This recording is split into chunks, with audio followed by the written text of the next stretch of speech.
welcome to Prime Sports with me, Razak Musbau, and we continue our special report on the Abandoned Youth and Resource Centres project, which started some 5 years ago. We've been to Hull, to Koforidua and the Voto, and Koforidua, and even in the central region. And tonight we head to the Ashanti region, Yenehini, to be precise, and to the northern region in Yendi, where the projects have also been abandoned 5 years after they started. My colleague Fento Tahiri Fento has the full report.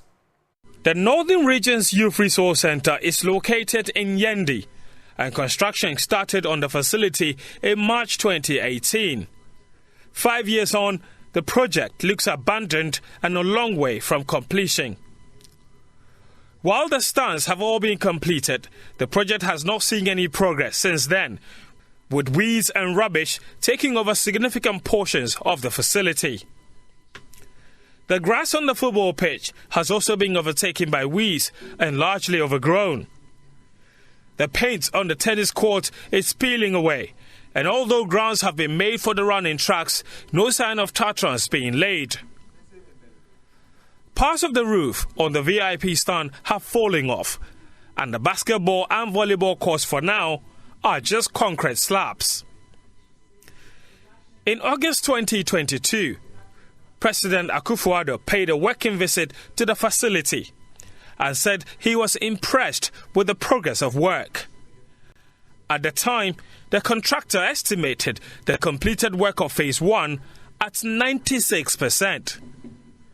5 months since then, the president would be left massively disappointed by the state of the project in its current state, after failure to pay the contractor the remainder of his money resulted in the abandonment of the project. At Yenehi, a community in the Ashimamponya district of the Ashanti region, the story is no different. And sports enthusiasts and aspiring football players are peeved at the neglect of an almost completed multipurpose sports complex. The room compartments are housing spiders and cobwebs, while air conditioners and ceiling fans are rusting away. Dampness and molds are eating the white paint-coated walls, giving the walls some greenish-brown, unpleasant look of distress. The football pitch is strangled by weeds, with risky pits littered across the pitch. Parts of it get muddy during the rainy season, which is unfavorable for any sort of footballing activity. And now in the dry season, the pitch on the grass has been consumed by bushfires. The Yenehi Sports Complex is a 10-minute drive from the main entrance to town, which is home to Isaac Esiama, the former sports minister and current member of parliament for the area. It was under his regime works began on the project, and even his own is not spared of the neglect. Vice President Mahmoud Bawumia visited the facility in 2019 and expressed delight at the progress of work. But that progress has turned to waste, with more than $20 million so far invested in the 10 youth resource centres across the country, with very little on the grounds to justify the mammoth spend. Dreams have become nightmares, and the wait for world-class sporting facilities across the country continues unabated. And we'll keep tabs on that very one and expect another come next week. We will visit another facility and bring you the report on it. But let's get to the Black Stars now, where Chris Hughton has finally received his contract and appended his signature to it, despite months and weeks of not having a contract because government Attorney General was reviewing the proposed contract from the Ghana Football Association. This was revealed by Executive Council member of the Ghana Football Association, Odure Safo, when he spoke to my colleague Muftana Bila earlier today. There is more in this report. Appointment on February 12, 2023 as new head coach of the Black Stars, Chris Hughton had not been given a contract for his new role. This, according to reports, was because the government, through the Attorney General, was reviewing the proposed contract by the Ghana Football Association before giving the approval. Over the years, contracts between the Ghana Football Association and Black Stars coaches, we often get to a point where there are issues, and then these coaches would rise and then say that we owe them money, so we have to pay. So this time around, when the GFA drafted the contract with for Chris Hughton, it was sent to the Ministry of Youth and Sports, and they also intend forward it to the Attorney General for advice before the contract is sent back to the parties to sign. Meanwhile, the former Brighton Hove and Albion man had begun work and even named his first Black Star squad ahead of the country's two-legged AFCON qualifier against Angola later this month. Speaking to Joy Sports, Executive Council member of the Ghana Football Association, Oduro Safo, however, revealed that the coach has finally received and signed his contract to lead the technical team of the senior national team. We knew that Otuado, even if he have won the World Cup, wouldn't have stayed because he had a contract and he was going to respect that contract. So he will go. So we will find a coach and a replacement. We met as ESCO and we asked ourselves, what do we do? And we say we should continue. Because the players that we have now are players that we are going to use for the future. Because if you have players that have the age range of 24 years, then that means they can go in future to about 30 years. So the people who brought them up should be there. And so that's how we did. As if the man have not signed a contract, the man cannot be unveiled. So you have signed. With the duration and objectives for the new coach unknown, Augustin Nahinfo believes that the full details of the contract must be made known to the public. Speaking to Live Sports, the former Black Star striker insists that the GFA must bring clarity on the details of the engagement with the former Newcastle. If a national team coach has been given an opportunity, or somebody has been given an opportunity to coach a national team, it should not be a secret. The agreement should be made for the public to be open for the public to know. Oh, we have engaged Chris Hughton for a 3-year contract, or a 2-year contract, or a 4-year contract. It doesn't really mean that he can stay all the 4 years because something can happen along the line and then he can go or he will stay. But say that we have given him a 2, 3-year, 4-year contract, and then that's it. Man. However, speaking on a crowd-based radio station, Hot FM, Communications Director of the Ghana Football Association, Henry Asantuchum, assured that the details of the contract will be disclosed at the unveiling of the coach in Kumasi. According to him, the terms of reference, contract duration, and other relevant information will be shared with the public. For some, the appointment of the 58-year-old coach, who until recently served as the technical advisor of the team, is an excellent decision, an opportunity to make the Black Stars great again. A view also shared by Joy Sports' Daniel Corantin. There's really no reason why he should not succeed with this team. If you look at his philosophy, he's somebody who builds his teams and makes them very difficult to beat. They're very compact teams that he's built in the past. If you look at Brighton in the Premier League, defensively very sound. And if you juxtapose that on the current problems of the Black Stars, the fact that the team is conceding goals for fun, as we saw in the World Cup, as we saw in the games before the World Cup, he is the perfect candidate to come in and fix that problem when you also put into or take into consideration the sort of talent that he has in the defense. So for me, he is the right man for the job, and I just hope that he's given the time to be able to implement his philosophy with this team. And honestly, if you look at the makeup of the team, young, ripe, ready to take the world by storm, I don't see why, if you marry this current Black Stars team with Chris Hughton, we will not have success. While it might be too soon to predict the future of Chris Hughton's Black Stars, Ghanaians will be watching closely when the team take on Angola in the AFCON qualifier on March 23 at the Bria Sports Stadium. For Joy Sports, Razak Musbau. And bring you update on that unveiling coming up on Monday, the 20th of March at the Bria Sports Stadium. Now, away from that, Kigali, President of FIFA and President of Rwanda have unveiled the King Pele Stadium in honor of Brazilian legend Pele in Kigali today. And of course, FIFA instructed member association to name one stadium after the 3-time FIFA World Cup winner following his demise, and Rwanda have taken the lead in that regard. Let's do some boxing now, and Isaac Dobe assistant trainer Patrice Harris has revealed that his camp is focusing on specific areas of the boxer's craft ahead of the April 1 bout against Robese Ramirez. Speaking in yet to be aired second edition of In Camp with Dogbe with my colleague Nathan Olato, Chris Harris said the boxer world ethics is helping a great deal to correct some of his past mistakes. We don't change anything we was doing. We just pretty much add to it. And a lot of things we were getting on him about is just fighting emotional. Like, you know, like if you get hit by something, you know, you just don't show that. Oh, you know, you want to get back on anything. It's, you know, like I say, there's a plan for that. You know what I'm saying? I mean, in boxing, if you get hit, you can't let a man know you hurt or anything. You know, you just with Isaac, we have to in the gym.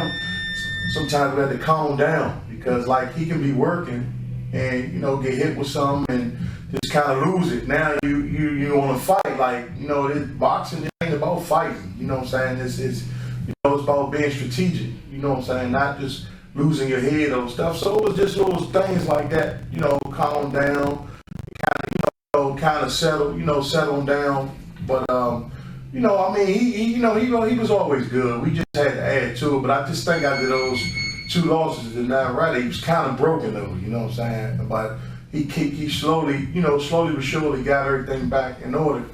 And like I said, we still working with him on it. But he's if you watch a few of his last fights, he's doing different things. He's thinking now. You know, instead of just kind of just rushing out there doing anything.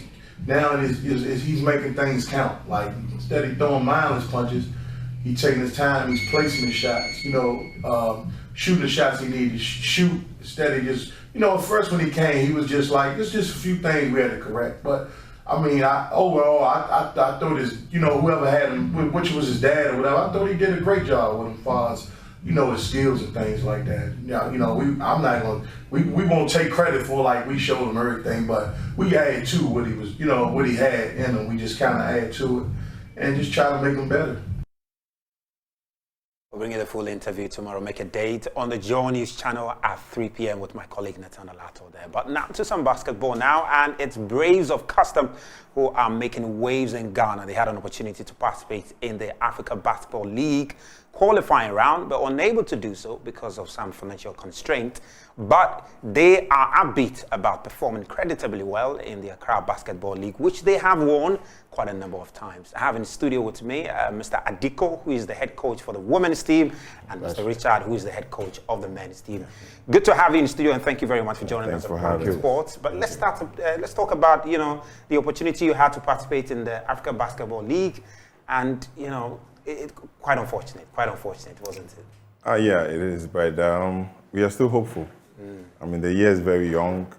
The competition is ongoing. That's for the teams that qualified from last year. So this year we've actually qualified for the competition, hoping that we'll be able to, you know, start participating in the qualifiers somewhere in June. Okay, but I mean, how much of a big deal is it to participate in the, you know, Basketball Africa League? How much of a big deal is it to have a Ghanaian club participating in it? It's actually a huge deal because, you know, over the years, for over 2 decades, we've not been able to even raise a national team to represent, you know, Ghana in major competitions. Wow. So for a club to be able to get up there and then compete with other countries, and it puts us on the map in terms of, you know, in terms of basketball within at least the West African region. So yeah, Zone 3, we are part of Zone 3. So we are hoping that, I mean, this year we can actually participate in at least the Zone 3 Cup, and then, you know, go on with the qualifiers, the preliminary qualifiers for the how do you call it, the bar competition. Yeah. Interesting. I could see on your Lacoste GRE there. I mean, tell me, Mr. Richard, are you affiliated to GRE Braves Custom? Yes. I'm an officer at the GRE. Okay. Fortunately, I'm the head coach for the team itself, but I'm delegated to the ladies team itself. Okay. So is it a team made up of custom officials? Yes. Wow. Yes. It's so why are you taking the revenue and you're also doing playing basketball? Of course, that is how it is designed for us. Wow. You know, we are playing the amateur basketball league in the season, and we are in sectors, the regional leagues that we are playing. So we are playing the Greater Accra League. And it is divided within the ladies and then the men. And so we participate. But unfortunately, we cannot play as the professionals do, as playing the game itself and then going to stay home or that's all. But we play alongside our job. Yeah, you have to double it up with your job. But let's talk about the women's team. How has it been faring and since its inception? That is it. Nationally, it's not that efficient because there are not much players around. We have few teams that you can think of, and then we play. Fortunately, Greater Accra, we have about 10 ladies team that we use to play the competition. We are just about to start from next week, and then we'll see what we can do to win the league. Oh, interesting. And I understand the men's side, you have won quite a number of the titles in Accra. In fact, we've won together with the ladies. Oh, yes. Well, that's impressive. That's just a one-way thing. Impressive. I mean, I think that for over 2 decades, last year we won it. The only time that I remember we lost it to Prisons was in 2021. Yeah, 2021. And last year we took it over. So for winning it last year would be like the 21st time that we won the ABL, you know. Wow, interesting. And I also understand that you are on a quest to rebrand the team and, you know, present the team as a very, you know, enticing product, at least for the Ghanaian product, for the Ghanaian public. Can you tell me more about that? So we embarked on a social media drive. Okay. And then, you know, for so many years, we've not been exposed to the Ghanaian public because everybody feels like basketball is not, you know. Yeah, it looks like an elite sport. Yeah, so, but you know, is it that the Bees play basketball? Yeah. I mean, it looks expensive, but it's not an expensive sport. I mean, you just get a sneaker and then you can play. But for so many years, we've not, you know, been out there. So this year, we decided to start, you know, building up. It's a build-up process together with getting new players, you know, to infuse with the old ones. So this year we've had new players, both from the ladies' side and the men's side.